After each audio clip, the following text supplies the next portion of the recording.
할렐루야 샬롬하고 우리 인사합니다. 할렐루야 샬롬 샬롬 샬롬 샬롬 샬롬. 하나님 사랑합니다. 여러분 주 안에서 사랑합니다. 오늘 느헤미야 3장 1절에서 32절 내용이죠. 예루살렘 성벽 증수에 대한 그 이야기, 누가 어떻게 얼마만큼 증수하는 그 구역들이 모든 그 지파별로 나타나고 있는 모습입니다. 1절에 그때 대제사장 엘리야십이 그의 형제 제사장들과 함께 일어나 영문을 건축하여 성별하고 문짝을 달고 성벽을 건축하여 한메아 망대에서부터 하나넬 망대까지 성별하였다. 그리고 그 다음은 이렇게 해서 계속 나오죠.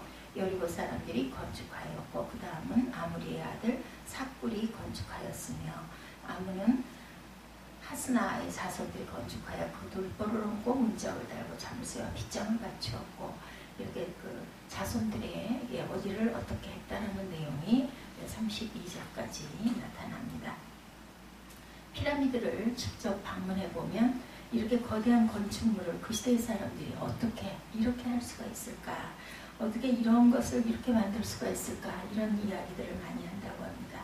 한 개의 무게만 해도 평균 2.5톤이나 되는 돌들을 230만 개나 쌓아 올려서 높이 150m에 가까운 고층 구조물을 짓는 것은 어떠한 기술과 어떠한 그 기계가 동원이 돼도 절대 쉽지 않은 만만치 않은 대공사. 지금 이 시대에 한다 하더라도 정말 난공사다. 이렇게들 정의를 합니다.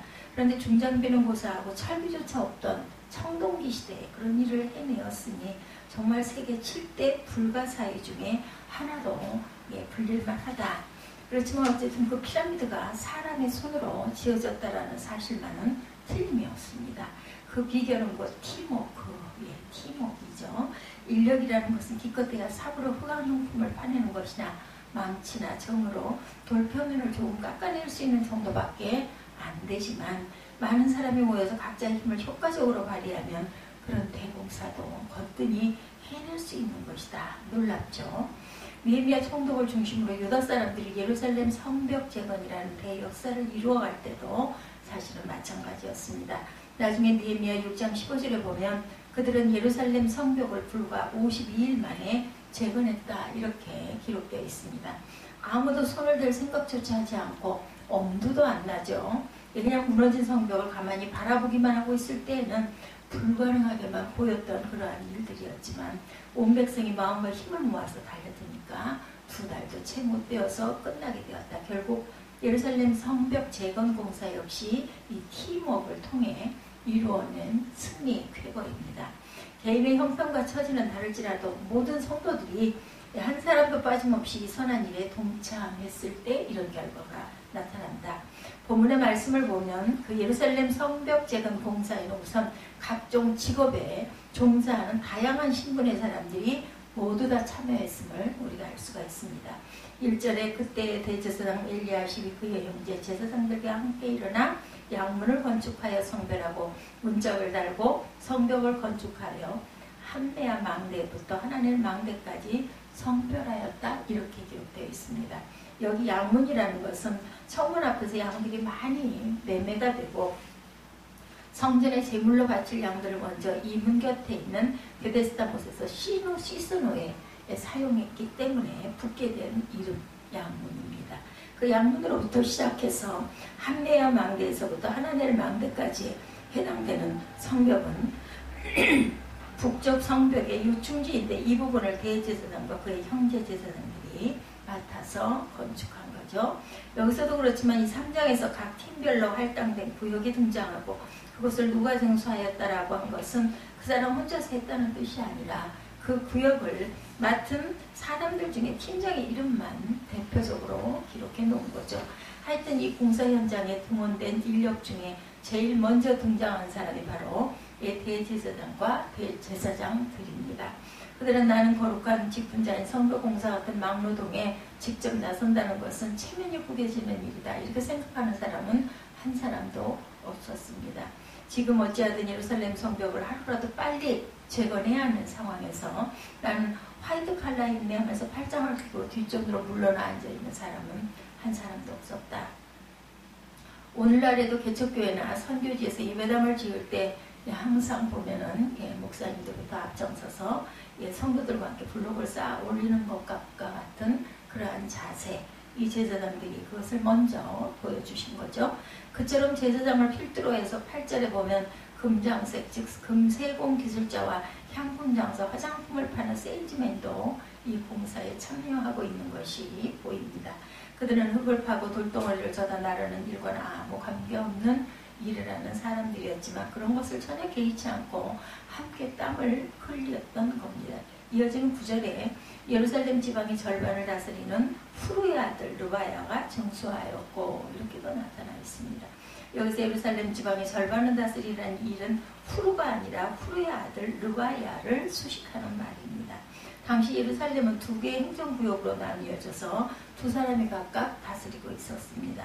그래서 오늘로 치자면 서울시장에 해당되는 르바야라는 사람도 그 성전 공사, 성벽 공사에 직접 팔을 얻어붙이고 몸으로 몸소 나섰다. 17절에 보면 레위 사람, 성전 업무에 종사하던 사람들도 그에 동참하였고 26절에 느비딤 사람 또 그 공사에 협력했다고 했는데 그 느비딤 사람이라는 성전의 자비를 맡아 하던 사람들입니다. 말하자면 오늘날 교회 사무직원과 관리직원 모두가 힘을 합했다. 한 사람도 예외는 없었다. 그뿐 아니라 29절에 나오는 동문지기, 성문의 파수꾼들과 32절에 나오는 상인들, 비즈니스맨들 또한 공사에 참여했으니 공무원이든 개인의 일이든 사업가든 어떤 사람이든 모두 다 뛰어들었음을 알 수 있습니다. 이처럼 실로 각양각색의 본업을 가진 사람들이었지만 예루살렘 성벽 재건이라는 이 중체대학이 짝이 없는 이러한 일을 위해서 모두가 한마음 한뜻으로 기꺼이 동참했다. 이 공사에는 신분이나 직업뿐 아니라 성별까지 초월한 그러한 협력이 이루어짐을 봅니다. 12절에 그 다음은 예루살렘 지방 절반을 다스리는 할로에스의 아들 살론과 그의 딸들이 중수하였다. 여성도 참여하죠. 대부분의 여자들은 점심 식사를 준비하고 차려준다든지 하는데 공사에 뒷바라지를 하는 일을 했겠지만 여기 언급된 살롬의 딸들은 남자 못지않게 체력이 좋았는지 혹은 특별한 기술이 있었는지는 알 수 없지만 어쨌든 공사 그 자체에 직접 참여했음을 볼 수 있습니다.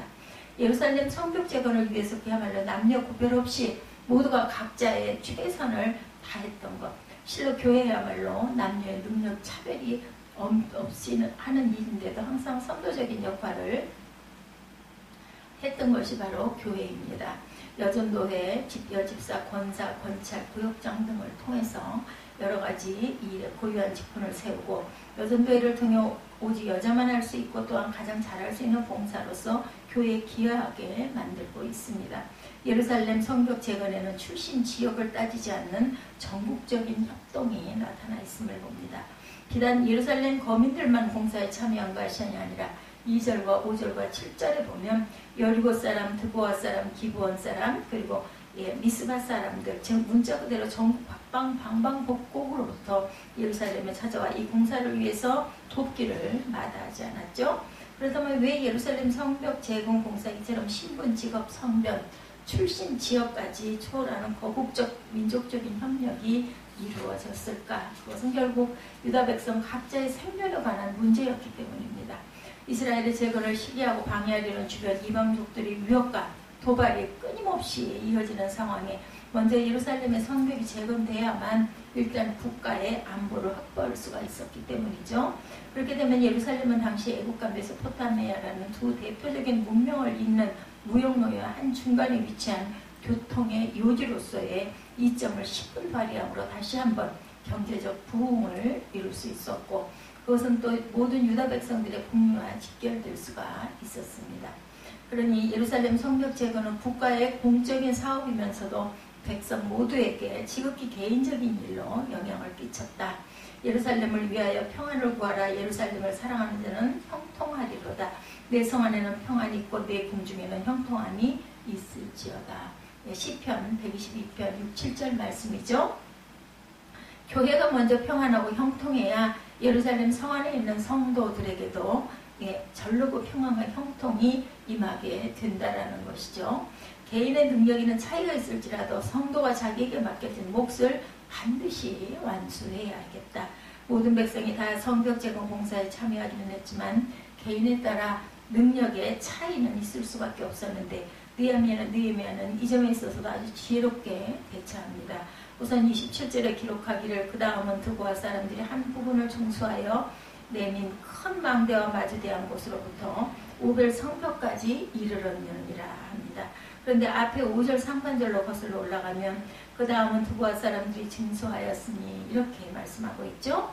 예, 이미 한 부분을 더 중수한 것입니다. 예, 한 부분을 중수했는데 27절에 또 한 부분을 더 중수하였다. 아마 드고아 사람들은 남달리 유능한 일꾼들이었던 것 같습니다. 그래서 느헤미야는 그들이 할당받은 구역을 다른 사람들보다 빨리 끝내버리고 또 다른 구역을 추가로 특별 배당을 시켰던 거죠. 이 일을 잘하는 사람에게 더 많은 일을 맡기는 것이 바로 예수님께서 누가복음 19장 11절 이하에 나오는 문화의 비유를 통해 가르쳐 주신 원칙입니다. 예루살렘 성벽 재건 공사의 현장에는 드고아 사람들이 그처럼 10거울의 권세를 더 받은 특권을 누린 것을 볼 수가 있죠. 13절에 보면 골짜기 문은 한온과 신호와 주민이 중수하여 문을 세우며 문짝을 달고 자물쇠와 빗장을 갖추고 또 본문까지 성벽 1000규빗을 증수하였다라고 나타납니다. 다른 구절들에 보면 그냥 어디에서부터 어디까지라고만 밝히고 있을 뿐 그 맡은 구역의 거리에 대한 언급은 전혀 없는데 유독 한온과 신호와 주민이 맡은 부분에서만 1000규빗이라고 그 거리의 수치를 구체적으로 기록에 남기고 있는 이유는 그들에게 할당된 공사 구간이 아마 가장 특별히 길었던 것 같습니다.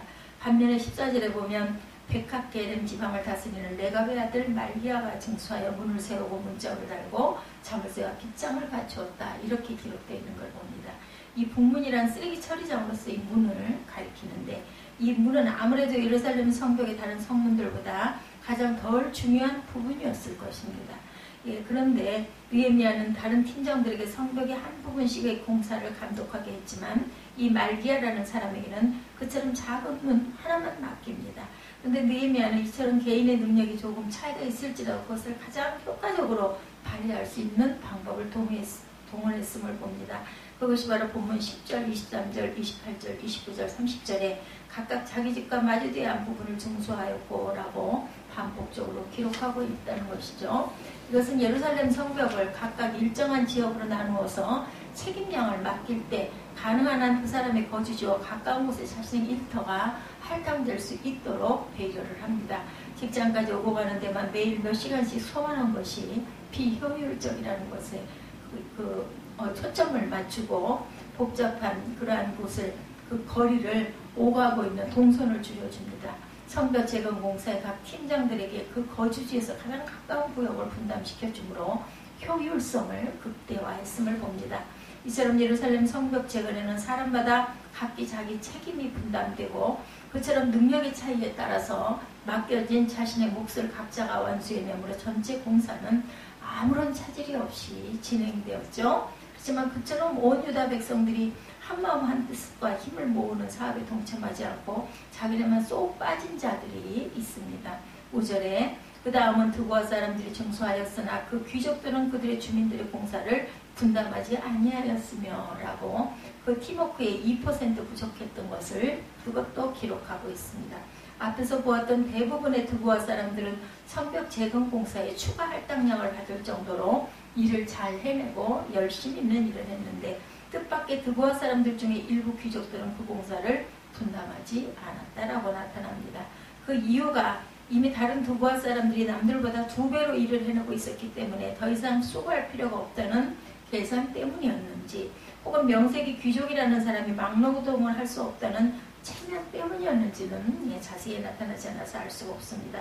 어쨌든 간에 유다 민족이면서도 그 중차대한 민족적 사업을 두고 자기네만 팔점을 끼고 방관한 무리가 있었다라는 거죠.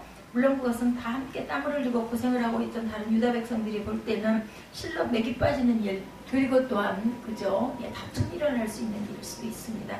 그렇지만 그런 드고아의 귀족들 때문에 예루살렘 성벽 재건 공사가 차질을 피든 것은 결코 아니었다는 것. 본문 2절부터 32절까지 계속 반복되는 말이 그 다음은 누구누구가 건축하였고 그 다음은 누구누구가 증수하였다 이렇게 기록됩니다. 그와 귀족들을 제외한 나머지 유다 백성들은 아무도 낙오하지 않고 그 공사를 완수해냅니다. 바로 그 결과 32절은 성모투기 성묘에서 양문까지의 금장색과 상인들이 중수하였느니라 이렇게 마침표를 찍습니다. 이 32절의 양문은 아까 1절에서 제사장들이 맡았던 양문과 동일합니다. 제사장들에게 할당된 양문이 기준이 되어 각각 할당받은 그 다음 구역의 공사를 각자가 건축하고 증수하고 나니 그 성벽들과 성문들이 한 바퀴를 삥 돌아 이 금장색과 상인들의 구역까지 왔을 때에는 다시 양문에까지 이어집니다. 즉 이제 예루살렘 성벽에 무너진 곳이나 구멍난 곳이나 불에 탄 곳이 단 한 군데도 남지 않게 되었다.